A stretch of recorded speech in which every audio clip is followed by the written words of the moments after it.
We are back. As you can see, this is a very great appearance of my black beast right here. He'll be joining me for today's video. He's very clingy. As you can hear, I'm not whispering tonight actually. This time I will be reading you bedtime stories. Not whispered bedtime stories this time. I thought I would switch it up. So let's hope you like it. If you don't, just let me know and I will switch it back, I guess, to the whispering. So yeah, I hope you're really cozy. As cozy as my beast right here. He looks so awkward, I don't know why.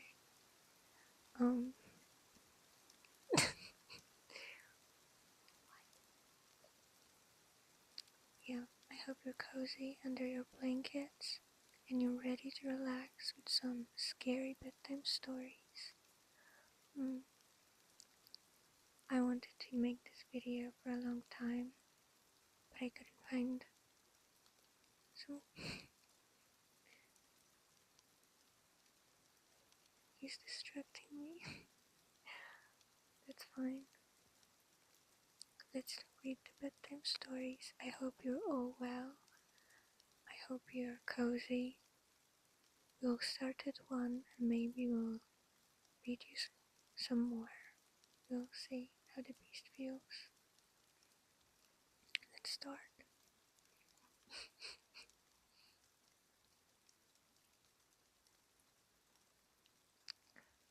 That could be a problem.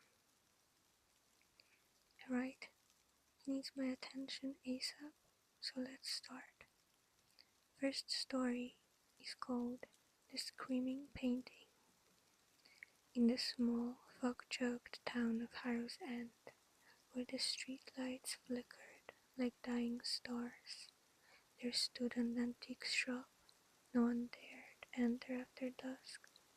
Its warped wooden sign read "Curious and Keepsakes," though the locals called it something else, the widow's trove.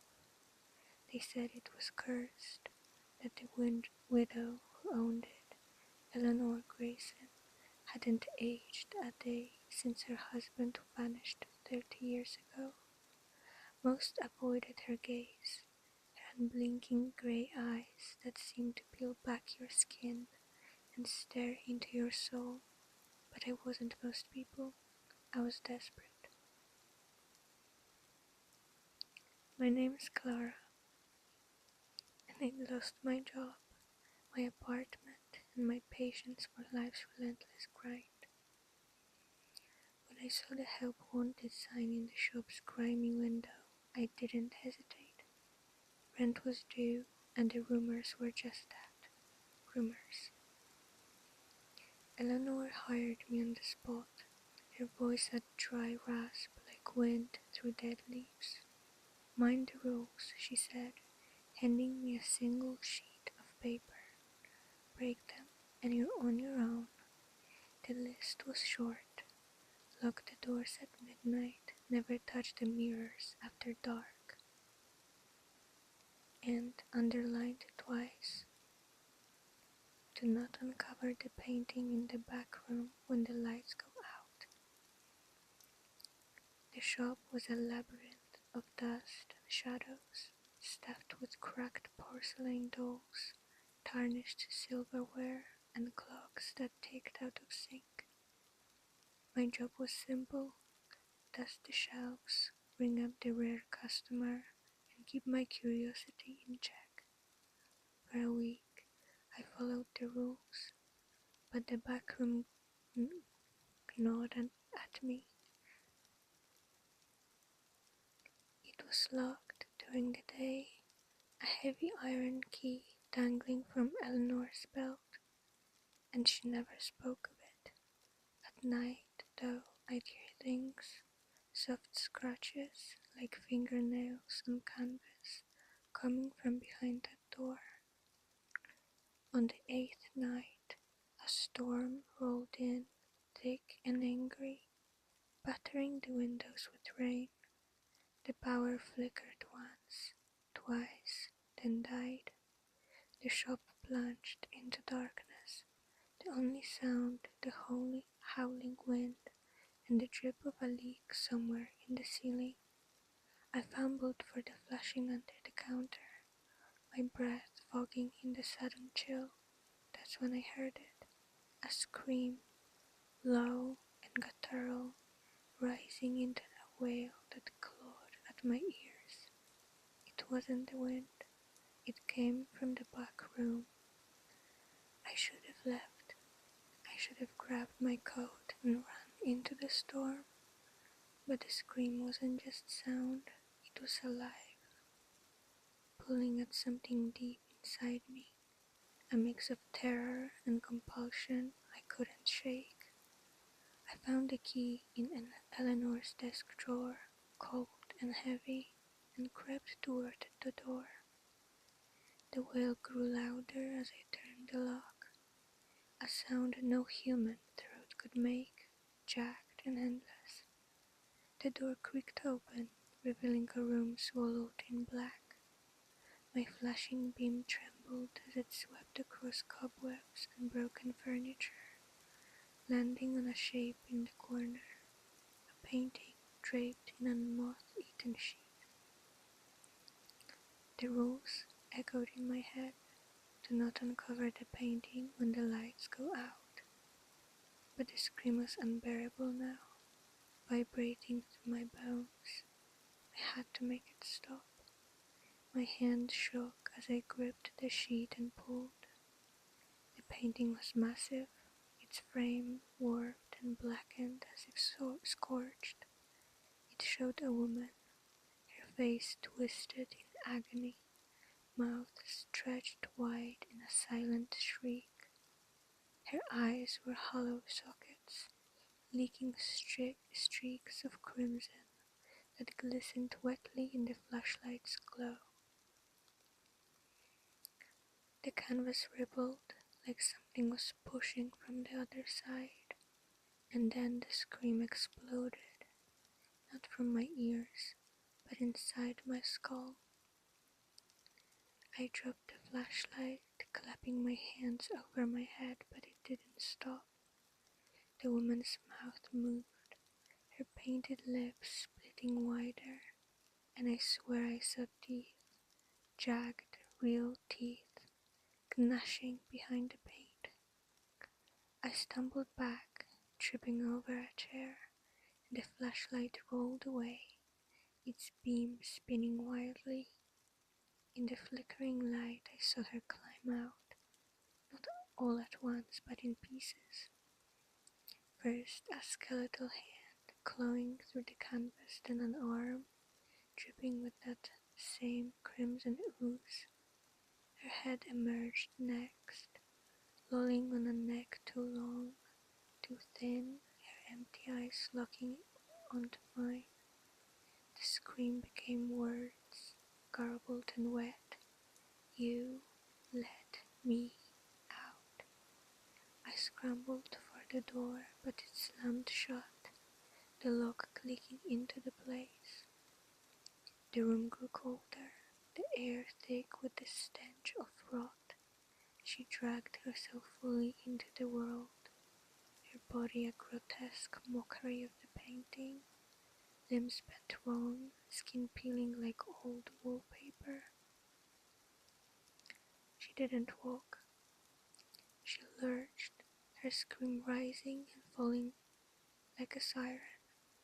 I pressed myself against the wall, heart hammering as she reached for me, her fingers brushing my cheek. They were ice cold, sticky with something I didn't want to name.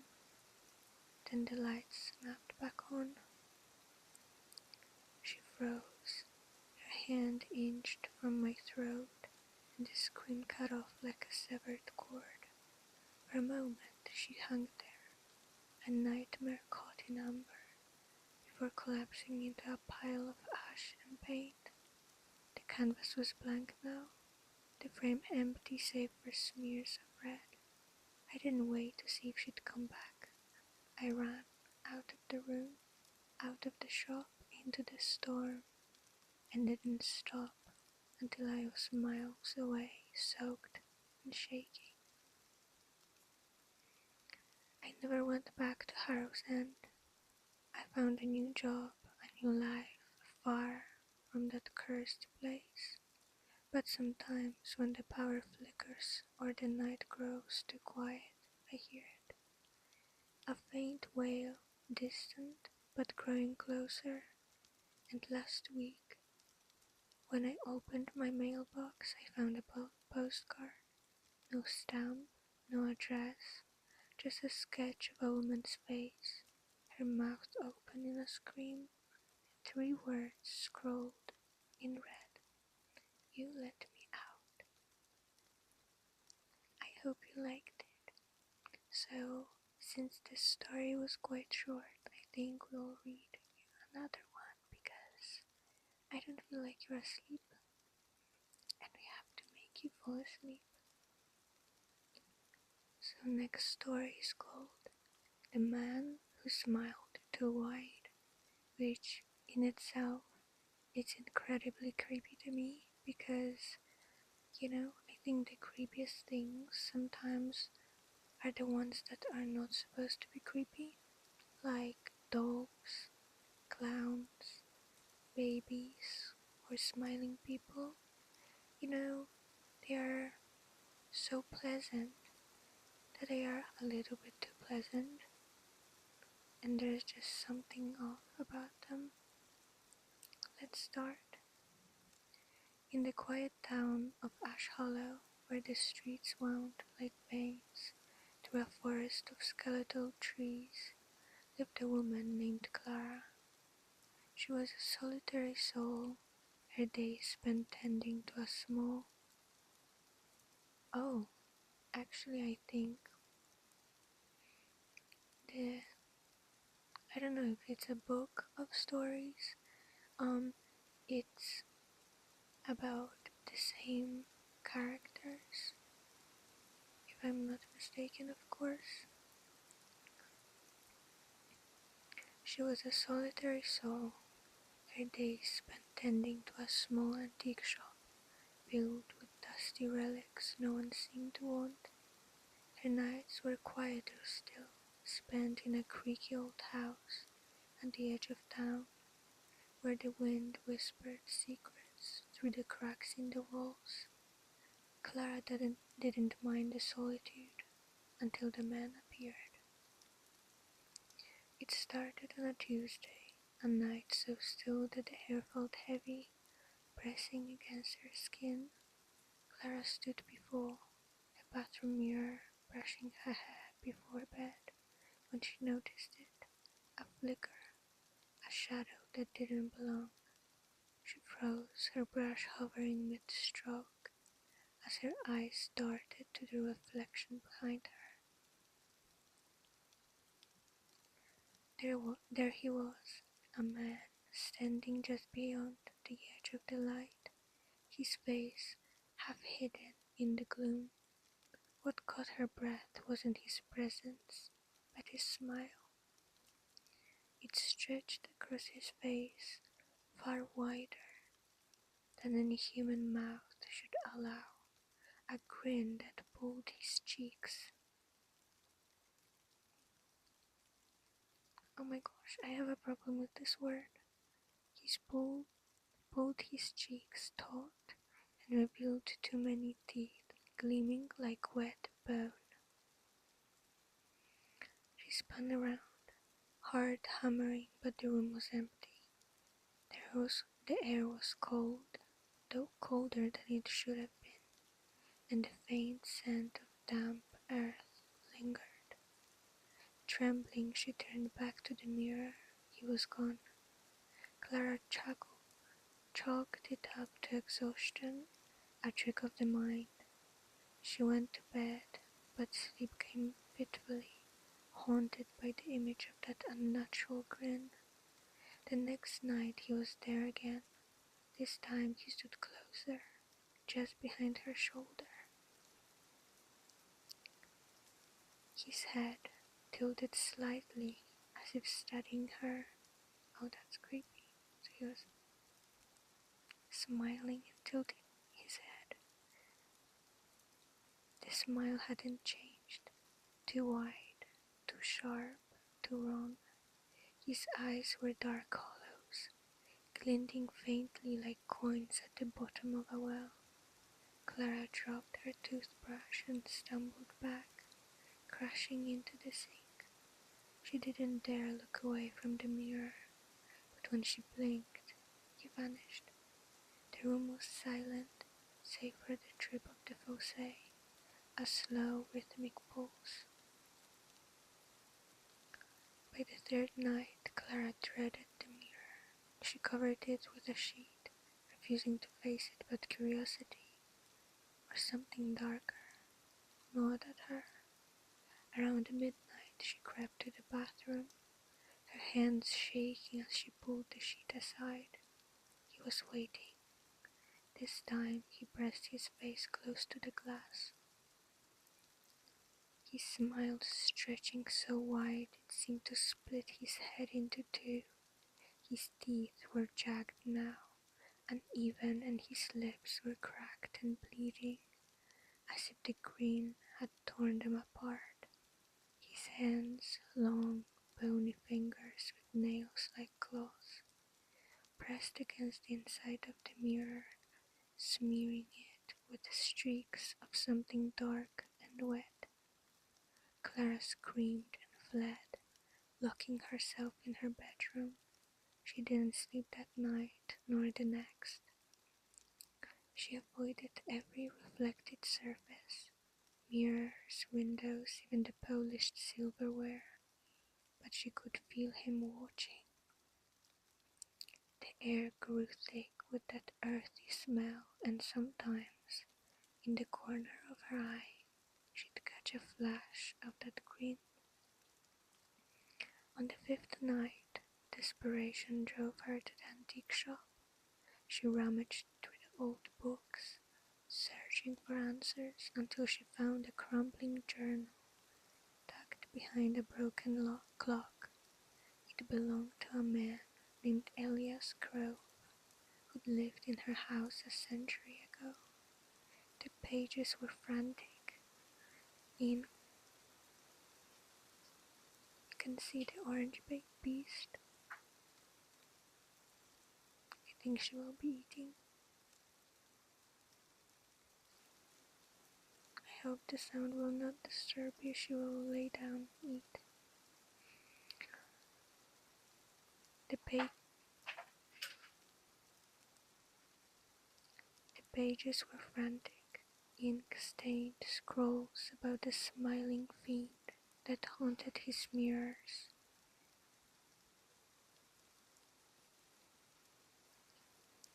Elias wrote of a deal gone wrong, a pact with something he called the Grinner, a being that fed on fear and grew stronger with every glance. The last entry was a single line. It's in the glass now. It's me. Clara's stomach churned. She returned home, armed with a hammer, determined to smash every mirror. Perhaps I shall wait until the beast eats, because I feel like the sounds are too much. Alright, the orange beast ate and she's behind me now. We have two beasts in this video. I hope you like it.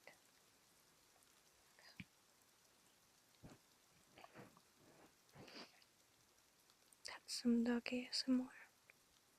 Let's continue. I hope you didn't lose the spooky climate. I'm sorry, but I didn't want to be mean and throw the beast out, just because you want to hear some stories, It's her house. Anyway, she returned home, armed with a hammer, determined to smash every mirror. But But as she raised it to strike the bathroom glass, the man appeared, not behind her, but in her reflection. Her own face stared back, but her mouth stretched into that grotesque, too wide smile, her teeth sharpening, eyes sinking into black pits. The hammer slipped from her hands as she stumbled back, clawing at her face. Her skin felt normal, but the mirror showed the truth, or the lie. She ran outside, gasping in the cold night air, but the windows of her house reflected the same image. Clara smiling too wide, her humanity peeling away. She fled to town, pounding on doors, begging for help, but the townsfolk recoiled. They didn't see the man, they saw her, grinning that awful grin, her face a mask of terror and glee. Days turned to weeks, and Clara disappeared from Ash Hollow. The house stood empty, its mirrors intact, gleaming in the dark. Locals whispered that on quiet nights, if you looked into the glass, you might see her or him smiling back, waiting for you to look just a little too long. Fun fact, one time because I love creepy stories, and I heard that if you stare at yourself in the mirror for too long, you start seeing things. So I did it, and my face started like transforming, like getting weird, and I got scared and never did it again. So let's read one more story. It's called The Silent Carnival. The carnival came to town on a Thursday, rolling in under a sky the color of bruised plums. No posters had announced its arrival, no flyers fluttered in the wind, no radio jingle teased its wonders. You can hear my dog like mouth sounds of her. It simply appeared at the edge of Willow Creek, where the old fairgrounds had sat abandoned for decades, swallowed by weeds and rust. By dusk, the skeletal outlines of a Ferris wheel, a carousel, and a tilt-a-whirl pierced the horizon, their lights flickering like the last gasps of a dying star. Marianne first heard about it from her coworker, Tim, who had driven past the fairgrounds on his way home. "It's weird," he'd said, his voice low. "The rides were spinning, but I didn't hear a sound. No music, no screams, nothing. Just silence." She laughed it off at the time. Tim was prone to exaggeration, but curiosity gnawed at her. That night, restless and unable to sleep, she grabbed her jacket and drove out to see it for herself. The air grew colder as she approached, the familiar hum of crickets and rustling leaves fading into an oppressive hush. The carnival glowed ahead, its lights casting a sickly yellow sheen over the cracked pavement. The Ferris wheel turned slowly, its cabin swaying as if caught in a breeze that didn't exist. The carousel horses rose and fell in a hypnotic rhythm, their painted eyes glinting with an unnatural sheen. The tilt-a-whirl spun lazily, its cards tilting at impossible angles, and yet there was no sound, no creak of metal, no whir of motors, no distant laughter, just silence, thick and suffocating. Marianne parked her car and stepped out, her boots crunching on gravel, the only noise in a world that seemed to have forgotten how to breathe. A faded sign at the entrance read, "Welcome to the silent carnival." In peeling red letters, the words curling like dried blood. Beyond it, figures moved, shadowy shapes operating ticket booths, guiding invisible riders onto seats, adjusting levers. Their faces were obscured by wide-brimmed hats or hoods, and none of them spoke, not a whisper, not a grunt. They simply worked, their movements precise and mechanical. She should have returned back then. She should have turned back then. Sorry, I'm just like. Every instinct screamed at her to run, to leave this mute nightmare behind, but something pulled her forward, a thread of fascination, or perhaps something darker, something she couldn't name. She stepped through the gate and the air shifted, pressing against her eardrums like water at the bottom of a lake. The first ride she approached was the carousel. Its horses were grotesque up close, their wooden bodies carved with jagged teeth and hollow eyes that seemed to follow her. She reached out to touch one, her fingers brushing its gold, splintered flank, and it jerked upward mid-cycle as if startled. She stumbled back, heart pounding, but the silent operators didn't react. They just kept turning their levers, their head bowed. A figure in a tattered coat shuffled past, holding a tray of cotton candy.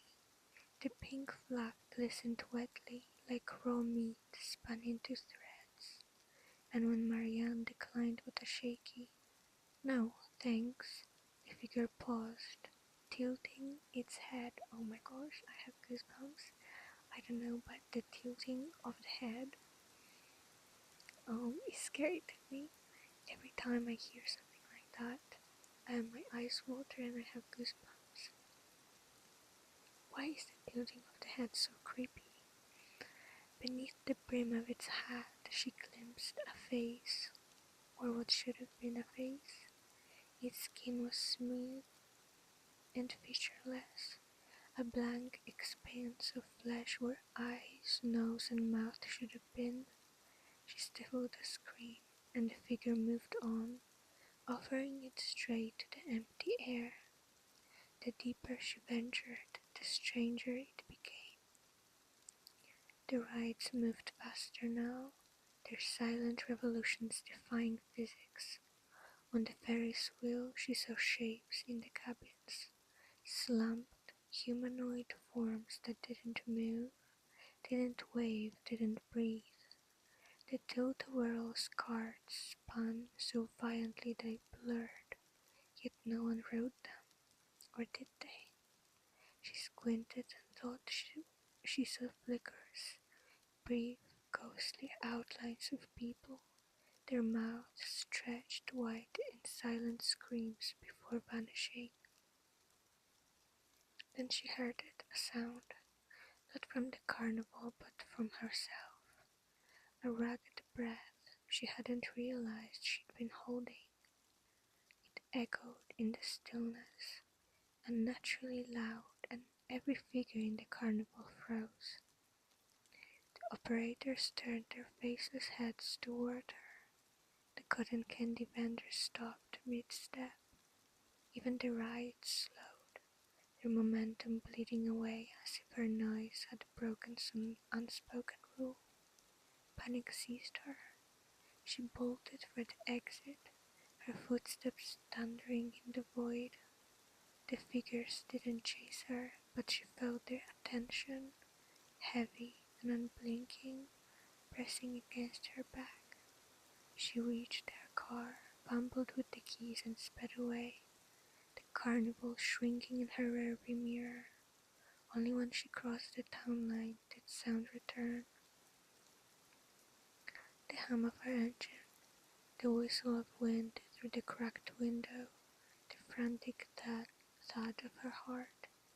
She didn't sleep that night or the next. On Saturday she drove back to the fairgrounds, needing to prove it wasn't a dream. But the carnival was gone. The lot was empty, the weeds undisturbed, the rustling hogs of old fair equipment untouched. The sign of lights, rides, or faceless figures, just silence, not the oppressive kind, but the ordinary stillness of an abandoned place. Weeks passed, and Marianne tried to forget.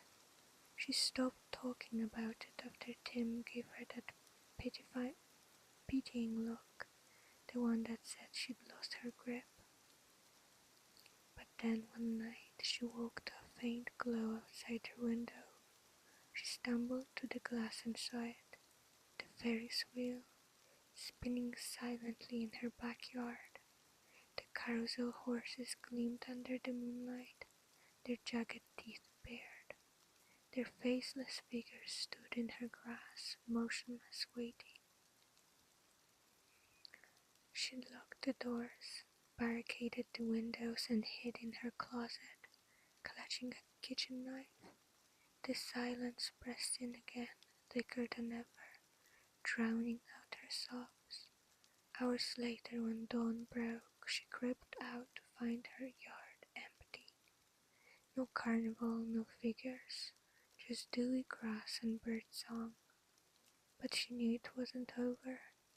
The silent carnival didn't leave, it followed. And one night, when the silence returned, she'd hear her own breath echo again, and this time there'd be no running. So, this is the last story, and to be honest, and this one is my favorite because objectively there was nothing creepy about it. There was no creep. Okay, it was creepy, but it wasn't objectively scary when you think about it. There was no monsters, no blood, no murder. I don't know, nothing scary like that. Okay, but the how do you call this? The atmosphere is so, I don't know, just just creepy. It gives you the goosebumps, so it was my favorite one, definitely. You can let me know in the comments which one was your favorite. Also, let me know what you think of my lovely beasts being here today, both of them. And most of all, no, most important, let me know if you prefer me whispering of, if you prefer the whispering, or maybe the form like this one, or maybe you don't mind and you want me to do both. So yeah, thank you for listening, thank you for watching. I hope you're asleep actually. I hope you don't have goosebumps, or maybe I hope you do. I hope you enjoyed this video, and if you like it I will make more, because I think this is one of my favorites to make, because I love creepy stories and I love creepy stuff. So yeah, sleep well, good night, and of course I will give you a little kiss